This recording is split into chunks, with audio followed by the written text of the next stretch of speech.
Bonjour à tous ceux que je n'ai pas salués, hein. Soyez tous les bienvenus. C'est bon de louer et d'adorer le Seigneur ensemble. Et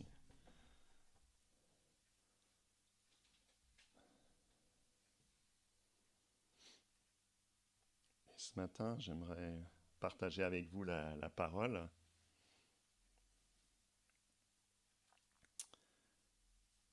Et en fait, on va voir une parabole de Jésus qui parle du pays d'en haut.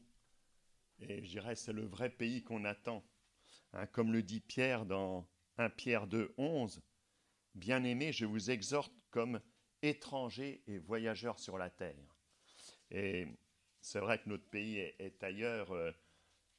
Et je pense que vous êtes comme moi. Quand on voit tout ce qui se passe on n'est vraiment pas. On se sent pas vraiment chez soi. C'est pas. Hein, mais on sait ce qui nous attend un pays un pays qui est ailleurs. Et comme à Abraham, il nous est dit dans Hébreux 11, verset 10, Abraham qui attendait la cité qui a de solides fondements, celle dont Dieu est l'architecte et le constructeur. Alors, les paraboles sont des petites histoires qui illustrent des vérités du royaume de Dieu. Alors, je peux vous parler de théologie, de grands principes de la Bible, mais finalement, vous allez vous rappeler plus facilement de petites anecdotes que je vous raconte. Et Jésus le savait bien. C'est pourquoi il raconte ces petites histoires. Et Spurgeon a dit, les illustrations dans la prédication sont comme une fenêtre dans une maison. Ça permet de faire rentrer la lumière. Alors c'est pourquoi lors d'une prédication, le pasteur expose la vérité biblique et avant l'application, souvent, il y a des illustrations pour faire entrer la lumière dans la vérité biblique. Maintenant, je vais vous poser une question. Comment est-ce que vous imaginez le paradis? Comment tu imagines la vie éternelle au paradis? Alors, on pourrait dire comment Jésus imagine le paradis. Alors, on va lire ensemble un passage dans Luc au chapitre 14. Luc chapitre 14 et à partir du verset 15 jusqu'au verset 24. Luc 14 à partir du verset 15.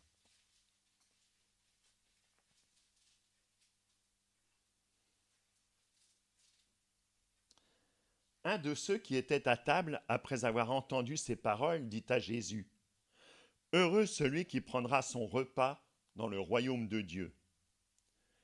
Et Jésus lui répondit, Un homme donna un grand repas, et il invita beaucoup de gens. À l'heure du repas, il envoya son serviteur dire aux conviés, Venez, car tout est déjà prêt. Mais tous, unanimement, se mirent à s'excuser. Le premier lui dit, J'ai acheté un champ et je suis obligé d'aller le voir. Excuse-moi, je te prie. Un autre dit, J'ai acheté 5 paires de bœufs et je vais les essayer. Excuse-moi, je te prie. Un autre dit, Je viens de me marier et c'est pourquoi je ne puis aller. Le serviteur de retour rapporta ces choses à son maître. Alors le maître de la maison, irrité, dit à son serviteur, Va promptement dans les places et dans les rues de la ville, et amène ici les pauvres, les estropiés, les aveugles et les boiteux. Le serviteur dit, Maître, ce que tu as ordonné a été fait, et il y a encore de la place. Et le maître dit au serviteur, Va dans les chemins et le long des haies, et ceux que tu trouveras, contrains-les d'entrer, afin que ma maison soit remplie. Car je vous le dis, aucun de ces hommes qui avaient été invités ne goûtera de mon souper. Alors le titre de mon message, je l'ai appelé Le joyeux festin des malheureux. Maintenant, je dirais à ceux qui ont des enfants ou des petits-enfants, ou même vous n'avez pas besoin d'en avoir, est-ce que le joyeux festin de McDonald's, enfin on s'entend bien, est-ce vraiment un festin? Hein, vous êtes d'accord avec moi, ça n'a rien à voir avec un festin. Nous voyons plutôt un repas de noces ou un repas dans un restaurant étoilé. Et dans le contexte, c'est le jour du sabbat. Il y a des chefs religieux et Jésus, et ils sont à un repas. Et Jésus enseigne sur la vie éternelle. Parmi les auditeurs, il y en a un qui dit « Heureux celui qui prendra son repas dans le royaume de Dieu ». Alors, c'est intéressant de voir que Jésus ne dit pas « Oui, amen, c'est super ». On a du mal à imaginer, mais Jésus, je dirais, est le spécialiste pour briser les fausses sécurités.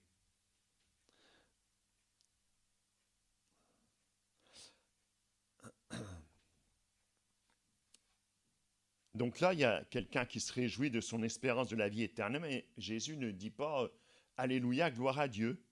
Mais en fait, Jésus le confronte. Il raconte une histoire.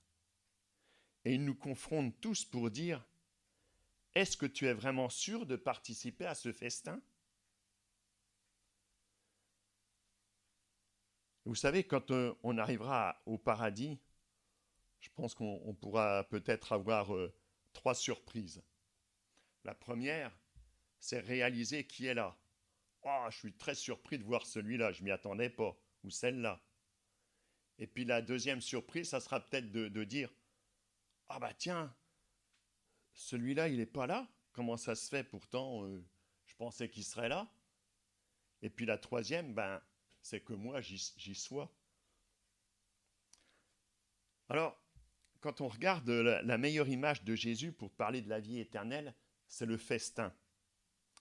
Dans l'Ancien Testament, les prophètes, lorsqu'ils voyaient la vie éternelle, voyaient un festin. Et à l'époque de Jésus, les croyants voyaient un énorme festin. Vous savez, à cette époque, pour un mariage, les festivités duraient 1 semaine. Et Jésus lui-même dit à ses disciples, « Un jour, vous allez manger à ma table. »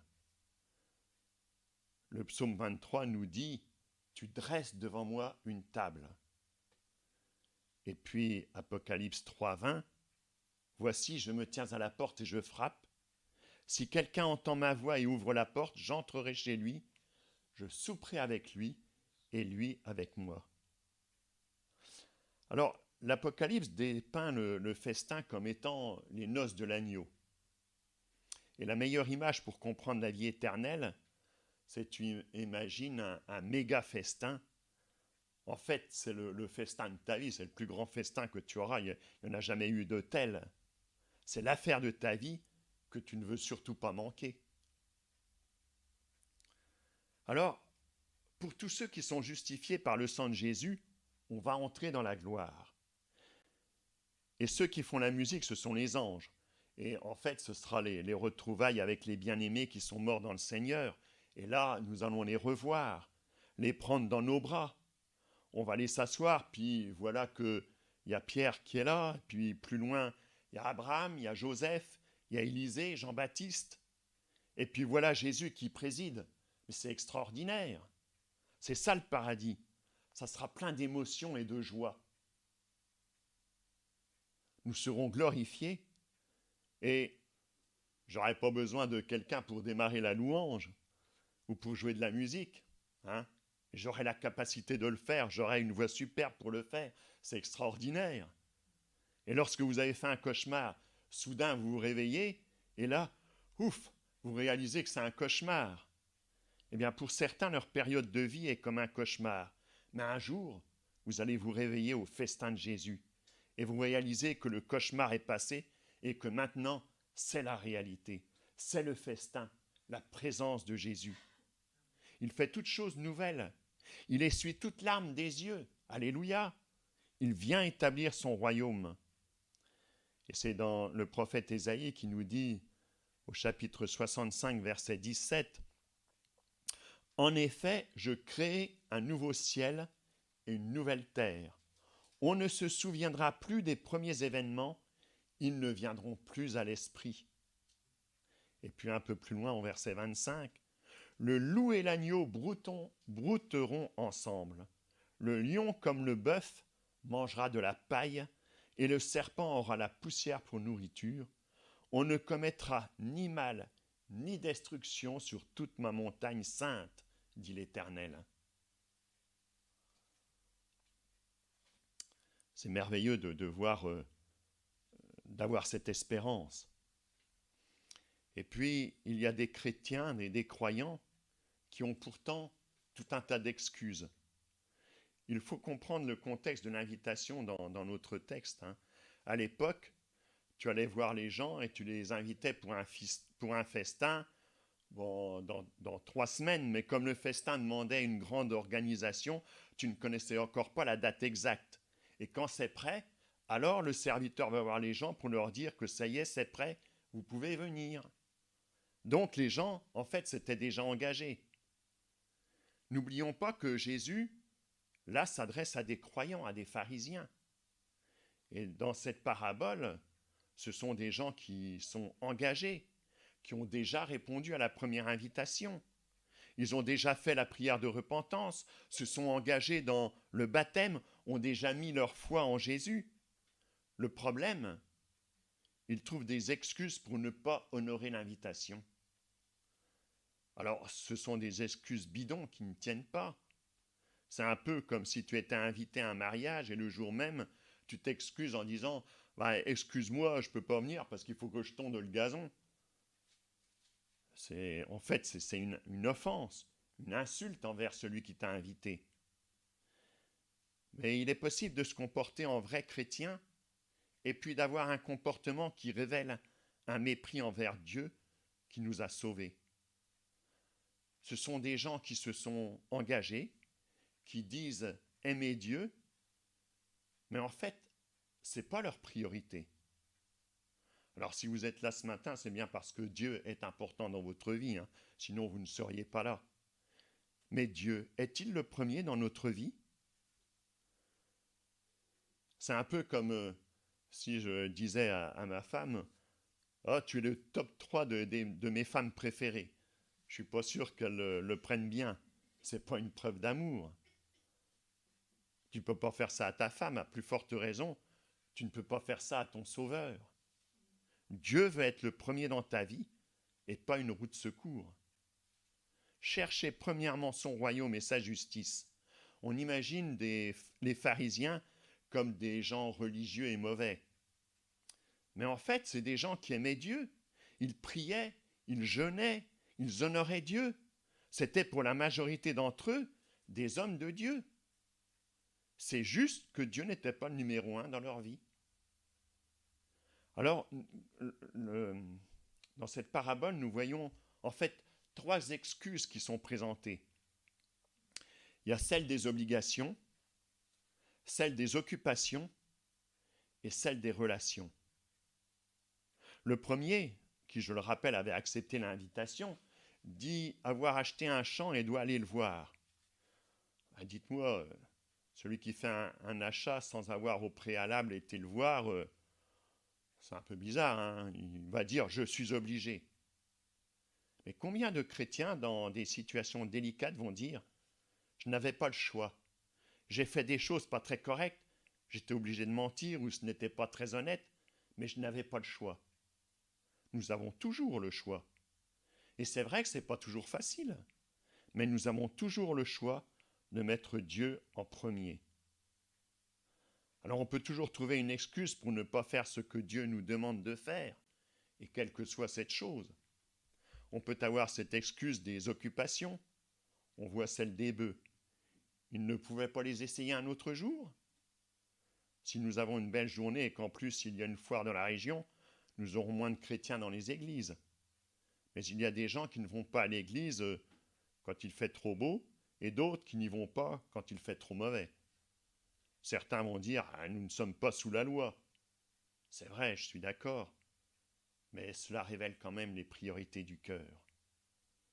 Je ne suis pas en train de dire que si tu n'es pas là, tu vas attirer la colère de Dieu. Non, c'est pas ça. Mais je demande simplement de réfléchir. Quelle est la priorité de ton cœur? Jésus dit lui-même, dans Luc 14, 33, « Ainsi donc, Quiconque d'entre vous ne renonce pas à tout ce qu'il possède ne peut être mon disciple.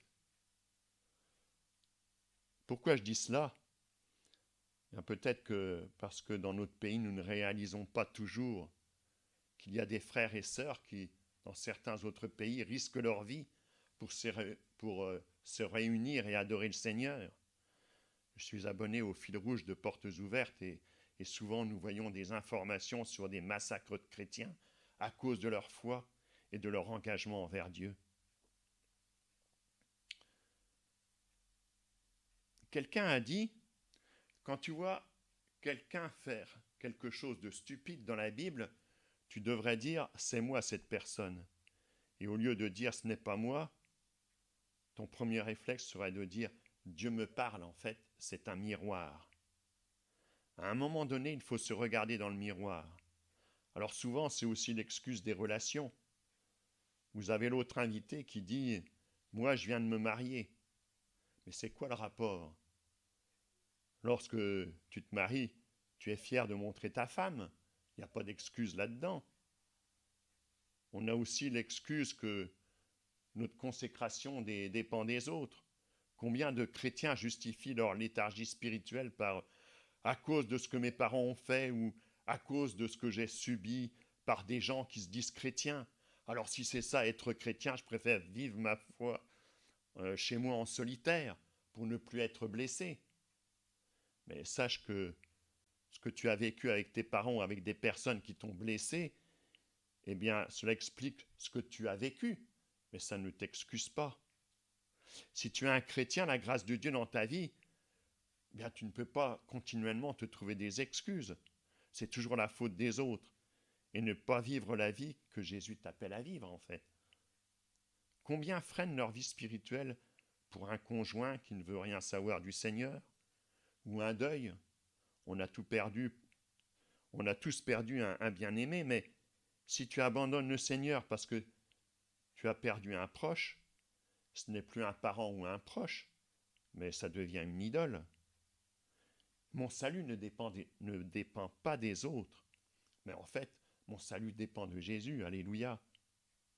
Alors, quelle est ton excuse pour ne pas vivre la vie que le Seigneur t'appelle à vivre ?